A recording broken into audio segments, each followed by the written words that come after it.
যে যখন উনি স্বরাষ্ট্রমন্ত্রী ছিলেন ওনার বাসায় প্রায় আমি যেতাম এবং ওনার অভ্যাস ছিল সিগার খাওয়া। এই সিগার খাইতেন, তা আমারও একটা বদ অভ্যাস ছিল, তখন সিগারেট খাইতাম। তো উনি যখন সিগারেট প্যাকেটটা রেখা অন্য কোথাও গেছে, এর থেকে 4-5টা সিগারেট আমি সরাই ফেলতাম। পরে উনি টের পান নাই, কারণ উনি এতটা গুণে রাখতেন না, যার জন্য টের পান নাই। এই ধরনের প্রায়ই সুযোগ পাইলে ওনার এখান থেকে আমি এই সিগারেট চুরি করার আমার একটা প্রবণতা ছিল। কারণ এই সিগারগুলি আমাদের বাংলাদেশে পাওয়া যায়, বিদেশ থেকে আসতো আর কি, যেটা সহজে পাওয়া যেত না, এটাকে খাইতে একটু বেশ এ ধরনের অনেক ইতিহাস আছে ওনার সঙ্গে। আর আমার একটা সুবিধা ছিল, আমি যেহেতু বলতে গেলে শুধু এমএলএ না, এমপিদের মধ্যে আমি সবার চেয়ে কম বয়সে ছিলাম, যার জন্য সমস্ত বড় বড় নেতা যারা আছেন, জাতীয় নেতা যারা আছেন, সবাই তারা আমাকে অত্যন্ত বেশি স্নেহ করতেন। এবং সেই স্নেহের সুযোগ আমি পুরো মতোই সব জায়গাতে যেখানে পারছি সেটা নেওয়ার সুযোগ আমি করছি। এইগুলো ইতিহাস বলতে গেলে অনেক কথা, কারণ আমার তো আবার এখন সমস্যা, কারণ আমি তো রাষ্ট্রপতি, সুতরাং ভগ্নিপতির মতো কথা বলা যাবে না।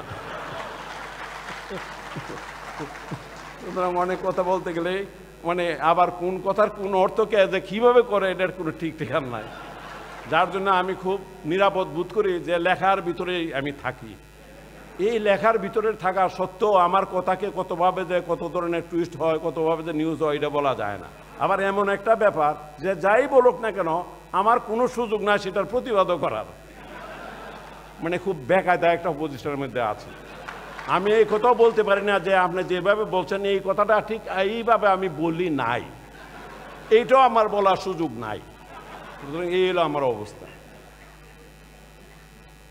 আজকে মঞ্চে যারা বসে আছে, বিশেষ করে মাননীয় বাণিজ্যমন্ত্রী তোফায়েল সাহেব, আমরা একসঙ্গে জেলে ছিলাম, সেই ইতিহাস।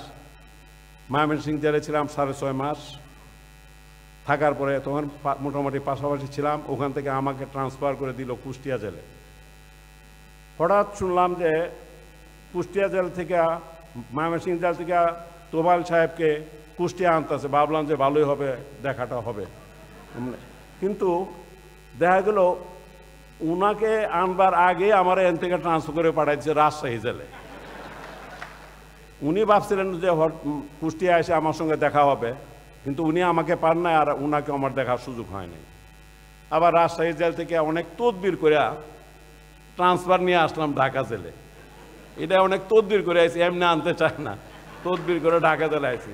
সুতরাং জেলের থেকে ট্রান্সফার হয়ে জেলে যাইতেও কিন্তু সেখানেও তদবির লাগে। তখন লাগতো, এখন লাগে কিনা আমি জানি না।